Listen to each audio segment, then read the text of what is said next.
Olá, muito boa tarde para vocês. Seja muito bem-vindo a mais um dia de estudo da Bíblia. E hoje a gente já está no livro de 2 Samuel. Eu ressalto o livro de 2 Samuel, algo que descreve muitas mulheres e algo muito glorioso de várias mulheres que é contido nesse livro em uma época em que as mulheres eram muito perseguidas. Então a honra que é dada a essas mulheres é digno de ser notado aqui nesse livro de 2 Samuel. 2 Samuel, que é o livro que fala de prosperidade, é o livro que fala da trajetória, né, de Davi e os desafios que ele encontra em meio ao reinado dele. E toca muito no assunto de aliança também. Então eu queria te convidar para esse livro. Como sempre, fica aqui o meu convite para você sempre estar lendo a Bíblia, porque ela vai ser o que você tem mais perto daquilo que Deus quer falar com você, aquilo que Ele quer de direcionamento para sua vida. A bússola, é o mapa da sua vida, a Bíblia. Então sempre esteja com ela em mãos, ela vai ser sua melhor amiga, amém? Capítulo 1, Davi, ele fica sabendo da morte de Saul. O Amalequita disse que o matou e trouxe a coroa para ele. Davi e seus homens se entristecem. O Amalequita conta uma mentira para poder salvar a sua pele, né? Ele conta uma vantagem ali. Deus orienta Davi que ele deveria se mudar para o norte de Hebron, lá em Israel. Então Judá ungiu o rei Abner, que era comandante de Saul, e fez Isbosete rei de Israel. Davi governou Judá, que era o leste de Hebron, por 7 anos. Então Abner teve um confronto com Joabe e seus irmãos, ocasionando a morte do veloz Azael. Era num período de muitas guerras. Por um lado o grupo de Davi e o outro o grupo de Abner. Isbosete e seu comandante entram em conflito por causa da concubina de Saul, e Abner, muito bravo, entregou todo Israel a Davi. Joabe então assassinou Abner pela vingança do seu irmão Azael, o veloz, que a gente falou no capítulo anterior. Beleza, todo Israel se junta e torna Davi rei. E o primeiro ato de Davi como rei é conquistar Jerusalém e tornar ela capital. Também construiu uma casa com madeira nobre e sua família crescia. Os filisteus insistiam em derrotar Davi, mas sempre eram derrotados completamente por ele. Davi mandou levar a arca numa carroça, quando deveria ser levada nos ombros dos levitas. E isso ocasionou a morte de Uzá, que pega a arca que cai no chão. Davi quer construir um templo para Deus. E Deus fala com Natã, que transmite a mensagem até Davi. E Davi faz uma oração a Deus. Ele está empenhado em consolidar as fronteiras do país, lutando e vencendo as nações próximas. Fez as pazes com os inimigos, seus inimigos, e dedicou todo o saque dessas batalhas aí ao Senhor. Davi quer retribuir alguém ainda da família de Saul por causa de Jonatas, né, que era o filho de Saul. Ziba é retribuído por Davi, e Mefibosete, que é um filho de Jonatas, que era aleijado, passa a viver e a comer à mesa de Davi, né? Passa a comer à mesa com o rei. Davi entra em guerra contra os amonitas, depois que eles humilharam os homens enviados por Davi para quê?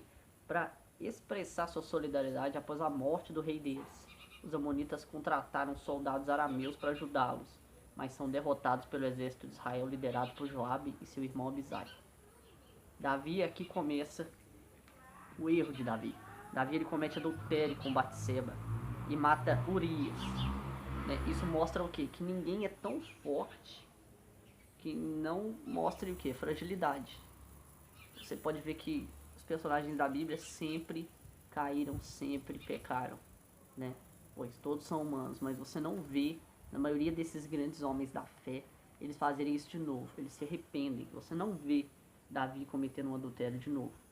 O mais incrível desse episódio é como Davi se volta para Deus. Ele fala: Deus, não deixe com que o teu espírito saia de mim. Não afastes de mim o teu espírito, me afaste de tudo. Eu quero que você entenda que Davi era um rei poderoso.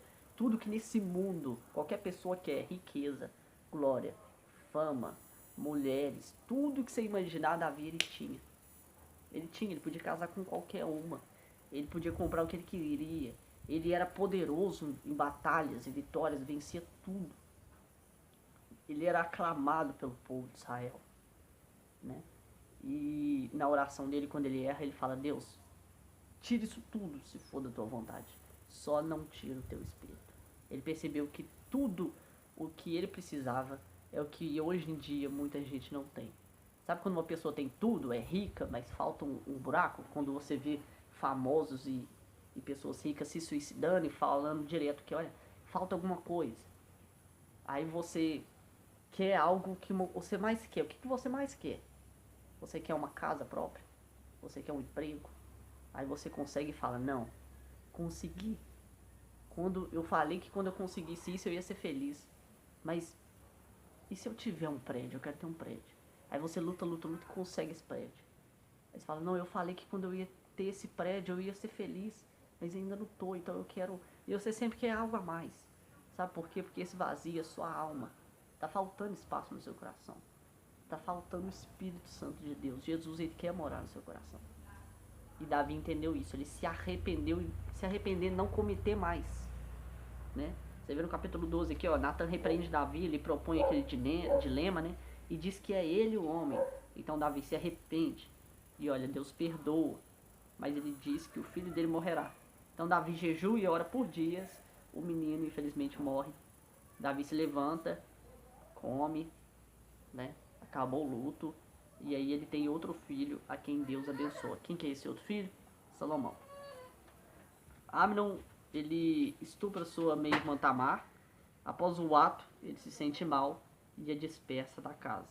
Absalão, seu irmão, sempre quis matá-lo e 2 anos depois disso, ele e seus irmãos o matam quando pedem para ele ir tosquilhar ovelhas numa refeição, né, que fica em Gerur. O que acontece? Aqui a gente vê que Amnon, esse personagem, ele estupra a meia-irmã dele. E assim que termina o ato, ele se sente mal. Eu quero te dar um conselho aqui. O pecado ele pode parecer prazeroso, mas após o ato você vai perceber que não valeu a pena. Por quê? Porque é barato. Por quê? Porque só aquela obediência a Deus vai te satisfazer. Só o Espírito dele, igual eu disse, agora vai te encher. Então não adianta você se deleitar com o pecado, porque volta e meia você vai se encontrar vazio. Você vai se encontrar sozinho, em solidão, com aquele sentimento terrível. E isso ocasiona depressão, isso ocasiona suicídio, isso ocasiona briga, isso ocasiona uma série de coisas que não leva a ninguém, a lugar nenhum. E às vezes, imediatamente você se arrepende. Vamos para o capítulo 15. Absalão ele conquistou os israelitas, minando a autoridade do rei Davi e dizendo-lhes o que ele faria se ele fosse o rei. Após 4 anos, ele vai a Hebrom e declara-se rei. Davi foge temendo por sua vida, mas avisa a Zadok e a Abiatar, que eram sacerdotes, né, a ficarem em Jerusalém e lhe enviar informações sobre os planos de Absalão. Davi pede a Uzai que fique e frustre o conselho dado por Absalão a Aitofel. Aitofel aconselha Absalão a atacar, né, atacar Davi. E Uzai aconselha a reunir todo o povo antes de atacar. Minha letra está um pouquinho confusa aqui. Absalão escolhe o conselho de Uzai. Deus já tinha programado isso e dá tempo para Davi fugir, reunir seus seguidores e se opor a Absalão. Ou seja, está tudo no controle de Deus. O exército luta e Joabe mata Absalão, quando as ordens do rei eram o contrário. E Davi soube e fica muito aflito. Capítulo 21, os israelitas passaram por um período de fome por consequência da tentativa de Saul de purificar etnicamente Israel, destruindo os gibeonitas. Davi os acalma, condenando 7 parentes de Saul à morte. Os corpos são enterrados junto aos de Saul e Jonatas. 4 irmãos de Golias são mortos pelos soldados de Davi. No capítulo 22, Davi entoa um cântico, que é o mesmo que está lá na repetição do Salmo 18. No capítulo 24, o último, Davi desagrada a Deus ordenando um recenseamento dos combatentes. Está lá em 1 Crônicas, que também fala um pouco disso. Em 1 Crônicas fala que Satanás disse para Davi fazer esse censo. Ou seja, Davi fez uma contagem do povo. Você fala, mas o que tem de errado nisso? Talvez Davi tivesse orgulho, né? Ou talvez Davi queria saber o número do exército dele para se autogloriar, para ver, nossa, olha o tamanho do meu exército, olha como eu sou poderoso. E acontece então uma praga. Davi então consagra ofertas ao Senhor e a praga ela cessa. Finalizamos todo o livro de 2 Samuel. Eu quero destacar 2 versículos.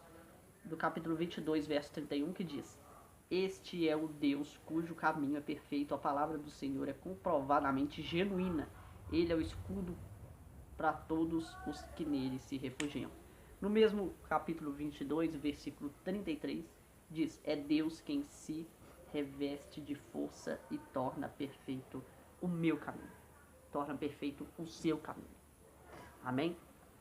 É uma aliança realmente que Deus faz aqui em 2 Samuel. E eu queria te convidar a abrir mão do pecado. Eu queria te convidar a confiar mais em Deus. Né? Deus quer fazer tudo isso na sua vida. É Ele que reveste, que é totalmente cheio de força, e é Ele que torna perfeito o seu caminho. Amém? Que você possa ser muito abençoado por esse estudo e, como eu disse aqui, esteja cada vez mais ligado às coisas do alto. Amém? Deus te abençoe. Lê a Bíblia.